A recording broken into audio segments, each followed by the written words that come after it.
Sindhi council of India द्वारा आयोजित मासिक भंडारे के अवसर पर सिंधी काउंसिल ऑफ इंडिया के अध्यक्ष श्री अशोक ललवानी ने पत्रकारों से कहा, सभी सरकारों ने भारत के सिंधी समाज को उनकी लुप्त होती संस्कृति, भाषा, वेशभूषा, खान पान इत्यादि को बचाने की मांग पर उनसे वादा तो करती, पर समय निकलने पर अपना वादा भूल जाती है।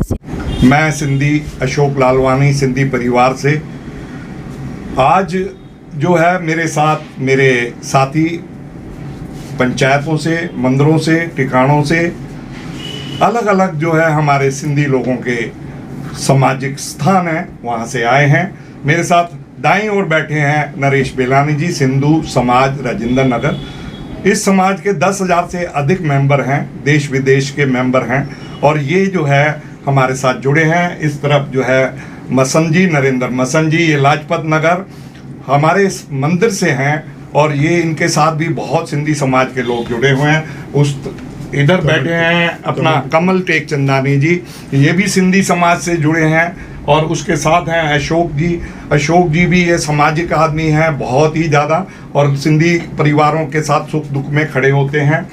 गोपाल देवनानी जी मुख्य वक्ता आज के, और आज जो है ये हमारे साथ और सारे विचार जो है इनकी भावनाएं, इनके हमारे समाज सेवी भी हैं और हमारे सलाहकार भी हैं और इनसे जो है हमें आगे की कार्रवाई के बारे में पता सुनना है और हमें बताएंगे। उसके साथ हमारे साथ रामचंद्र जी हैं, ये भी बहुत सामाजिक आदमी हैं, बहुत संस्थाओं से जुड़े हैं और जो है इनके विचार भी आज हम सुनेंगे। साथ में हमारे जगदीश जी सिंधु समाज के अध्यक्ष हैं, इनके साथ भी 10,000 लोग जुड़े हुए हैं समाजों के माध्यम से। उधर हैं अशोक वाडिया जी और जो है ये भी हमारे जो है ये नोएडा और गाजियाबाद की पंचायतों से जुड़े हुए हैं। थावानी जी जो ये हमारे समाज सेवी और सलाहकार हैं सिंधी समाज के और जो है ये भी काफ़ी संस्थाओं से जुड़े हुए हैं। आज की कार्रवाई और विषय जो है हमारा, मैं आप बंधुओं को शेयर करना चाहता हूं। मैं पहले तो आप सब मीडिया वालों का धन्यवाद कहता हूं, आप आए हमारे विचारों को जो है लोगों तक पहुंचा रहे हैं, सरकार तक पहुंचा रहे हैं और इसके लिए मैं आपका आभारी हूं और आभारी रहूंगा। आज का विषय जो है हमारे साथ जो सौतेला व्यवहार जो पिछली सरकारों ने किया, अब भी कर रहे हैं, हमें जीरो बना के रख दिया है। हम जो है एक सिंधी समाज सरल स्वभाव, सहज स्वभाव और प्रगति के लिए, देश के लिए सब कुछ अपना निछावर किया हुआ है। आज सरकार के लिए एक कमाऊ पूत हैं। आज जो है सरकार हमको ऐसे लाचारी पे छोड़ दिया है कि हम कहीं के भी नहीं रहते। छोटी से छोटी बात के लिए जो है उसमें नियम कायदे आ जाते हैं। सबसे पहले हम कितने सालों से मांग रहे हैं कि हमारा एक ही त्यौहार होता है, एक ही त्यौहार जिसके लिए हमें एक छुट्टी नहीं मिल पा रही। उसके लिए सरकार का कहना है कि जो है हमारे आपका स्टेट नहीं है। उसके लिए हमें क्या करना होगा, हम आज इस पे चर्चा करेंगे। अगर सरकार छुट्टी नहीं देती तो मैं सारे सिंधी समाज को अपील करूंगा कि उस दिन चाहे उनकी एक दिन की तनख्वाह कट जाए लेकिन छुट्टी करें, अपने घरों के ऊपर झूलेलाल का झंडा लगाएं और अपने बिल बुकों पे, अपने सब जगह पे जय सिंधियत, जय सिंधी का जो है वो नारा लगाएं। इसके बाद जो है हमारी और भी कई मुख्य बातें हैं। हमारा प्रदेश नहीं है, हम लुट के, कट के, मर के यहाँ पहुँचे। हमारे क्लेम भी सरकार के पास पड़े हुए हैं। हमारे को क्लेम मिले, किसी को 4,000, किसी को 5,000, लेकिन उस वक़्त के 5,000 आज 50 लाख के लगभग हो गए हैं। बहुत मेहनत करके जो है तीसरी जनरेशन, पहली जनरेशन खप गई अपने बच्चों को संभालने में, अपना घर बार बनाने में। भिखारियों की तरह हमको छोड़ दिया गया, किसी ने हमारे बारे में सोचा नहीं। मैं ये सौतेला व्यवहार, इसके अगेंस्ट पर्सनली एक प्रोटेस्ट कह लो या अपने मन की भावना कह लो, मैं सरकार से बार बार अनुरोध करूंगा कि हमारे बारे में सोचें। नहीं तो क्या होता है कि एक जीरो भी जो है ना, कभी पावर की लड़ाई में तो हम हार चुके हैं, लेकिन हम सोशल, हम जो है अपनी फाइनेंशियल पोजीशन से बहुत स्ट्रांग हैं। मन दुख रहा है, यही भावना उठा रहे हैं हम, यही विचार उठा रहे हैं कि हमारी छोटी छोटी मांगों पे गौर किया जाए। अब मैं आगे अपने गोपाल जी भाई से कहूँगा कि वो अपने विचार बताएं। नमस्कार, मैं गोपाल देवनानी सिंधी समाज से हूँ और मैं बैंकर हूँ, बैंक से रिटायर हुआ हूँ और उसके बाद मैंने मिनिस्ट्री ऑफ एजुकेशन की national council for promotion of Sindhi language में 4 साल बतौर कंसल्टेंट काम किया है और 4 साल में सिंधी एकेडमी दिल्ली का मेंबर भी रहा हूँ और मैं काफ़ी सिंधी संस्थाओं से जुड़ा हुआ हूँ। प्रेजेंटली मैं काफ़ी जो काम कर रहा हूँ सिंधी एजुकेशन सोसाइटी के साथ, जिनके 2 स्कूल हैं लाजपत नगर में, जिनमें करीब 2000 बच्चों से ज़्यादा पढ़ते हैं। और मैं अभी सिंधी काउंसिल ऑफ इंडिया के ऑफिस में बैठा हुआ हूँ, जहाँ पर मैं वाइस प्रेसिडेंट नॉर्थ इंडिया का हूँ। मैं चाहता हूँ कि जो सिंधी 1947 में अखंड भारत से शिफ्ट होकर भारत के इस कोने में आए, बल्कि भारत के सभी कोनों में गए। हम लोग दिल्ली में सेटल हुए, लेकिन हमारे बहुत भाई बंद जो हैं डिफरेंट स्टेट्स में हैं, गुजरात, महाराष्ट्र, मध्य प्रदेश, छत्तीसगढ़, राजस्थान, वहाँ सिंधी काफ़ी तादाद में हैं।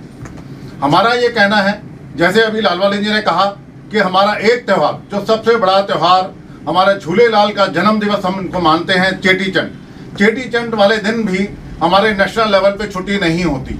हमारी ये डिमांड है भारत सरकार से कि हमें सिर्फ आश्वासन ना दें, कुछ करें। अगर इस एक छुट्टी डिक्लेयर करने में कोई दिक्कत नहीं है। मैं समझता हूँ कि सेंट्रल गवर्नमेंट में ये गजटेड हॉलीडे अगर डिक्लेयर कर दें तो इससे हमारा सिंधी समाज लगभग जो 1.5% ऑफ टोटल पॉपुलेशन है वो खुश हो जाएगा। और वैसे आज की डेट में भारतीय जनता पार्टी सेंटर में है, तो हम ये डिमांड भारतीय जनता पार्टी से ही कर रहे हैं। और सिंधी समाज शुरू से ही भारतीय जनता पार्टी के साथ, या उससे पहले जनसंघ था, उससे जुड़े हुए हैं। क्योंकि कांग्रेस के टाइम में पार्टीशन हुआ तो कांग्रेस से सभी लोग परेशान थे और सभी लोग नाराज थे। तो सिंधी समाज मोस्टली शुरू से ही जो है कांग्रेस के अगेंस्ट रहा है और जनसंघ या भाजपा के साथ में रहा है। और आज की डेट में हमारी कुछ डिमांड्स हैं। मैं चाहता हूं कि सेंट्रल गवर्नमेंट उसको सुने। और ये डिमांड्स तो हम काफ़ी टाइम से रख रहे हैं, लेकिन हमको ये आश्वासन दिया जाता है कि हम आपकी डिमांड्स पे देखेंगे, करेंगे। देखिए, सबसे पहले दिल्ली में सिंधु भवन होना बहुत ज़रूरी है। जैसा कि आपको सर्वविदित है कि सिंधी समाज का कोई भी स्टेट नहीं है, सभी स्टेट्स के यहाँ पर भवन बने हुए हैं, लेकिन दिल्ली में सिंधी समाज के लिए कोई भी भवन नहीं है। पूरे इंडिया से और स्टेट से जब सिंधी लोग आते हैं यहाँ पर किसी भी पॉलिटिकल काम के लिए ही मिलने के लिए आते हैं नेताओं से, तो उनके ठहरने का कोई इंतजाम नहीं है। तो सिंधु भवन का होना दिल्ली में बहुत ज़रूरी है। और हर बात में ये कहा जाता है कि हिंदुस्तान का नाम सिंधु से आया। सिंधु घाटी की सभ्यता बहुत पुरानी है, उसी से सिंधु बना, हिंदू बना, इंडस बना और इंडिया का नाम भी पड़ा। तो सिंधु घाटी की सभ्यता को जब तक हम पब्लिक को नहीं बताएंगे, नॉट ओनली सिंधी, पूरे भारत को पता चलना चाहिए कि सभ्यता क्या थी। इतने डेवलप्ड थे सिंधी समाज के लोग, इतना वहाँ पर काम हुआ था। जितनी भी खुदाई हुई है आज से 5000 साल पहले, जितना भी वहाँ पर रहा है, उसको पब्लिक के सामने आना चाहिए। इसलिए जो हमारा सभ्यता, सिंधु घाटी की सभ्यता है, उसको बाहर लाएं। उसके लिए कोई बड़ा म्यूजियम बनाएं, दिल्ली में बनाएं या भारत के किसी कोने में बनाएं, ताकि सिंधी समाज की जो सभ्यता रही है, जो डेवलपमेंट उस समय हुआ करता था, उसके बारे में सारी दुनिया को पता चले। और हमारी ये डिमांड है कि 26 जनवरी को जो परेड होती है उस पर झांकियाँ निकलती हैं डिफरेंट स्टेट्स की, और ये मिनिस्ट्री ऑफ कल्चर की जिम्मेदारी है कि जिनके पास स्टेट नहीं है और जिनकी सभ्यता है उसकी झांकी वो निकालें। तो मेरी ये रिक्वेस्ट है मिनिस्ट्री ऑफ कल्चर से कि सिंधी समाज की झांकी एक जरूर निकालें 26 जनवरी पे, क्योंकि ये डिमांड हम काफ़ी सालों से रख रहे हैं, लेकिन ये पूरी नहीं हो पा रही है। और अभी हमने शेखावत जी से पर्सनली भी मिले, विज्ञान भवन में मीटिंग थी, उसमें उन्होंने एश्योर किया कि हमसे जो भी हो सकेगा हम जरूर करेंगे। तो मेरी फिर से पुरजोर डिमांड है, रिक्वेस्ट है उनसे कि प्लीज़ इस बात को देखिए और इसको करिए। सिंधी कल्चर के विकास के लिए अभी भी कोई संस्था नेशनल लेवल पर नहीं है। मेरी ये रिक्वेस्ट है मिनिस्टर ऑफ कल्चर साहब से, शेखावत साहब से, कि हमारी इस डिमांड को देखें और कोई सिंधी कल्चरल बोर्ड बनाएं या national council for promotion of culture बनाएं, सिंधी कल्चर बनाएं। मैं इन शब्दों के साथ फिर से नमस्कार करता हूं पूरे भारत सरकार को, खासकर मिनिस्ट्री ऑफ कल्चर को, कि हमारी डिमांड्स को देखें और इनको पूरा करें। जय झूलेलाल। मैं गौतम थवानी राष्ट्रीय संरक्षक हूँ। राष्ट्रीय सिंधी मंच, सिंधु मंच का रायपुर की संस्था है, और प्रगतिशील सिंधी समाज दिल्ली एंड विश्व सिंधु सेवा संगम का मैं प्रेसिडेंट हूँ, वेस्ट दिल्ली का। आज के इसमें मेरा एक कहना है, जैसे इन्होंने बोला कि एक दिन की छुट्टी हमारा जो है चेट्री चंड का जो दिन है, अगर हमारे को सरकार वो चेट्री चंड के दिन के लिए नहीं देती है तो उस दिन हिंदुस्तान का एक बहुत बड़ा दिन होता है वो है हमारा न्यू ईयर संबत। सो बीजेपी सरकार जो है उनसे मैं रिक्वेस्ट करूंगा कि उस संबत न्यू ईयर संबत पर एक छुट्टी को डिक्लेयर किया जाए। वो ऑटोमेटिकली हमारा चेटी चंड होता है, उसी दिन हमारे झूलेलाल का बर्थडे होता है, तो इसमें कोई प्रॉब्लम नहीं होनी चाहिए सरकार को। ये मेरा सजेशन है। मैं सिंधी समाज से हूँ और दिल्ली की कई संस्थाओं से जुड़े हुए हूँ और आजकल मैं संत कंवरराम मंदिर सिंधी नवजीवन सभा का वाइस प्रेसिडेंट हूँ। प्रगतिशील सिंधी समाज से भी जुड़ा हुआ हूँ, सिंधु समाज से भी जुड़ा हुआ हूँ और दिल्ली की कई संस्थाओं से जुड़ा हुआ हूँ। मैं सिर्फ इतना कहना चाहूँगा कि दो समाज अखंड भारत से, जब पाकिस्तान बना अखंड भारत था, तब अखंड भारत से शिफ्ट हो गए सिंधी समाज जो आज का भारत है उसमें आए और भारत में कई जगह, सब जगह थोड़े थोड़े करके आए। जब अखंड भारत था वहां पर, तो उस समय वहां पर उनके पास काफी जमीन जायदाद बिजनेस सब कुछ था, लेकिन हिंदुस्तान इधर अभी आज के भारत में जब आए तो उनके पास कुछ भी नहीं था। और सिंधी समाज ने इतनी मेहनत की है कि अपने आप को जीरो से लेके बहुत ऊंचा उठा दिया और जो आज भारत विकसित भारत की तरफ जा रहा है वो सिंधी समाज का बहुत बड़ा योगदान है। और कम से कम 25 से 30% जो टैक्स भर रहा है सिंधी समाज भर रहा है, लेकिन सिंधी समाज को मिला क्या? हिंदुस्तान भारत के विकास के अंदर सिंधी समाज का बहुत बड़ा सहयोग है। सिंधी समाज मांग क्या रहा है? सिर्फ इतना ही मांग रहा है ना कि दिल्ली में सिंधु भवन चाहिए, चेटी चंड की छुट्टी चाहिए और 26 जनवरी को एक जो झांकियां निकलती हैं भारतवर्ष में सभी स्टेट्स की, एक झांकी निकलनी चाहिए। लेकिन भारत सरकार हमारी सुनवाई नहीं कर रही। चेटी चंड की छुट्टी हमारा सिंधी समाज का इतना बड़ा त्योहार है, अगर चेटी चंड की छुट्टी कर देंगे तो भारत सरकार को कोई फर्क नहीं पड़ने वाला, लेकिन सुनवाई नहीं हो रही क्योंकि सिंधी समाज के पास एक स्टेट नहीं है। स्टेट नहीं है तो या तो स्टेट दो, हम अपने एक स्टेट बनाए तो फिर सिंधु भवन बनाए।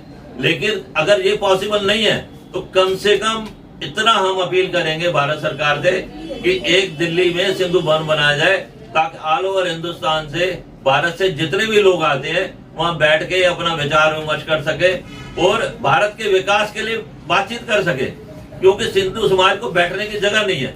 अगर सिंधु समाज को बैठने की जगह होगी तो जो आज भारत के विकास में इतना बड़ा 25-30% सहयोग दे रहे हैं और पूरे वर्ल्ड के अंदर सहयोग दे रहे हैं, तो उससे ज्यादा सहयोग और बढ़ा सकते हैं हम लोग। लेकिन हमारा भारत सुनवाई नहीं कर रहा। हम कई बार अपील कर चुके हैं, अब एक लिमिट क्रॉस कर चुकी है। अब हम बोलना चाहते हैं कि दिल्ली में कम से कम एक सिंधु भवन, 26 जनवरी को एक झांकी निकाली जाए और चेटी चंड की छुट्टी बिल्कुल अभी इमीडिएटली भारत सरकार को डिक्लेयर करनी चाहिए। लेकिन जो हमारे भारतवर्ष के कल्चरल मिनिस्टर हैं, शेखावत जी से भी बातचीत हुई थी, उन्होंने वायदा किया कि जो हमसे होगा वो करेंगे, लेकिन कब करेंगे? 10 साल बाद करोगे? नरेश बिलानी, महामंत्री सिंधु समाज दिल्ली और महामंत्री Sindhi council of India northern India. जो मुद्दा है कि सिंधियों को जब देश का बंटवारा हुआ, हम विस्थापित होकर यहाँ पे आए, हमें क्या मिला? सबको कुछ न कुछ मिला। मैं हर बार यही बोलता हूँ, एक सिंधी समाज है जिसको कुछ नहीं मिला। आज जो कुछ भी है सिंधी समाज जो हम खड़े हैं वो अपने मेहनत पे, अपने दम पर, अपने बूते पर हम लोग खड़े हैं। हमें कोई सपोर्ट नहीं मिली, कुछ नहीं मिली। तो आज जब हम सक्षम हो चुके हैं, आज हम गर्व से कहते हैं कि हमारी जो जीडीपी में कंट्रीब्यूशन है देश की नंबर 2 पे है। और देश में क्या, विदेश में भी, सारे विदेश में सारी, मतलब शायद ही कोई दुनिया का ऐसी मुल्क होगा, देश होगा जहाँ पे हमारे सिंधी कंट्रीब्यूट ना कर रहे हों। तो मेरी एक तो सबसे पहले अपील है सारे सिंधियों को, दुनिया के किसी भी कोने पे रह रहे हैं, आप इतना करिए कि गवर्नमेंट के ऊपर वहाँ से बैठे बैठे प्रेशर डालिए कि हमें एक प्रांत चाहिए। मैं कहता हूँ सारे हिंदुस्तान के सिंधी संस्थाओं को ये डालना चाहिए प्रेशर, प्लस जो बाहर बैठे हमारे भाई बंधु जो भी सिंधी हैं और वो बहुत सक्षम है, अगर वो अपनी पे आए तो वो कर सकते हैं और उनको प्रेशर डालना चाहिए गवर्नमेंट के ऊपर कि एक सिंधी प्रांत हमारे को मिलना चाहिए। बाकी जैसे सबने बोला कि हमें 26 जनवरी पे झांकी चाहिए और चेटी चंद की छुट्टी चाहिए, ये दोनों चीज़ें तो गवर्नमेंट दे सकती है। पर जहाँ तक सिंधु भवन की बात है ना, मुझे नहीं लगता कि अनटिल अनलेस हमारा जब तक प्रांत बनेगा तब तक हमारे को ये चीज़ नहीं मिलेगी। और प्रांत हमारा जैसे ही बनेगा फिर तो गवर्नमेंट को ऑटोमेटिकली यहाँ पे भवन देना ही पड़ेगा। तो मेरी लंबा ना खींचते हुए मेरी सबसे अपील यही है कि हमें भगवान झूलेलाल के झंडे के नीचे इकट्ठे होना है और इसको सीरियसली सिर्फ बातों में ही नहीं हमें वक्त जाया करना, क्योंकि हमारे जो बच्चे हैं, जवान, जो हमारी यंग जनरेशन है या जो आने वाले हैं, उनके लिए हम कुछ तो छोड़ के जाएं ताकि वो आगे उसको बढ़ा सकें। और मैं बार बार यही कहता हूँ, जो हमारे को प्रांत मिलेगा उसकी मैं गारंटी देता हूँ कि वो देश का नंबर 1 प्रांत बन के दिखाएगा। मैं हर बार ये बोलता हूँ। तो सब बातों का एक ही तोड़ है कि हमें अपना प्रांत चाहिए। हमारे पास अपना प्रांत होगा तो हमारे को ऑटोमेटिकली गवर्नमेंट को कुछ चीज़ें देनी पड़ेंगी। हमारा राजनीतिक वर्चस्व भी बढ़ेगा, क्योंकि हम राजनीति में भी जीरो हैं, कोई हमारे को पूछता ही नहीं है, कोई हमारी वैल्यू ही नहीं है। वोटिंग के टाइम पे आ जाएंगे, क्योंकि हर जगह थोड़ी थोड़ी हमारे वोट डिसाइडर होता है, आके हम लोग भी आके दे देते हैं। और हम शुरू से बीजेपी के सपोर्ट में रहे, क्योंकि कांग्रेस ने नहीं दिया। कांग्रेस ने जब पार्टीशन हुआ तब कांग्रेस ने हमारे सिंधियों के लिए कुछ नहीं करा। उस टाइम अगर वो चाहते तो हमारे सिंध का कुछ न कुछ हिस्सा हमारे को मिल सकता था, पर जो चीज़ चली गई उसको अब कुछ नहीं। पर हमारे को इस करंट गवर्नमेंट से उम्मीद है, मैं इनसे रिक्वेस्ट करूँगा कि इस पे सीरियसली सोचें और हमारे को एक प्रांत के बारे में कहीं भी हिंदुस्तान के किसी भी कोने में दो, हम उसको ऐसा बार बार बोलता हूँ ऐसा डेवलप करेंगे कि सब याद रखेंगे। जय झूलेलाल। जय झूलेलाल। आज से नारा लगाना शुरू करें कि हमारे को हिंद में सिंध चाहिए। बस मैं तो शुरू से प्रांत अपना चाहिए, हमारे को हिंद में सिंध चाहिए, एक ही नारा है, एक ही नारा होना चाहिए, हिंद में सिंध चाहिए, हिंद में सिंध चाहिए, हमें हिंद में सिंध चाहिए, हमें हिंद में सिंध चाहिए, हमें हिंद में सिंध चाहिए, हिंद में सिंध, हमें हिंद में सिंध चाहिए, हिंद में सिंध। जय झूलेलाल। जय झूलेलाल। साथियों, मेरे दोस्तों, मेरे परिवार के लोगों, सभी सिंधी भाई देश विदेश के जहाँ जहाँ पे हैं, खुश रहें, आबाद रहें। नया साल आने वाला है, सबको नए साल आने वाले नए साल की मुबारकें। और जो है हम जो है आगे इसी कार्यक्रम पे चलते रहेंगे। हमारा एक ही मकसद है कि हम सिंधी परिवार एकजुट होके एकता में हिंद में सिंध, और जो हमारी छोटी छोटी मांगें जो हैं वो हम चाहते हैं कि जो भी हमारा सिंधी परिवार हो, जहाँ पे भी हो, एक एक सिंधी हम जोड़ें, हर सिंधी के दुख सुख में हम खड़े हों। जब तक हमारा प्रांत नहीं है, हमारे साथ सौतेला व्यवहार किया जाएगा। हम सिंधी लोग अपने कर्म से देश का फिर भी काम करेंगे, करते रहेंगे। हमारा कोई ये जिद नहीं है, लेकिन हमारी ये भावना है, हमारे मन की इच्छा है, हमारे मन की पीड़ा है। ये पीड़ा जो है हम सरकार से बार बार विनती कर रहे हैं कि इस पीड़ा को हटाओ।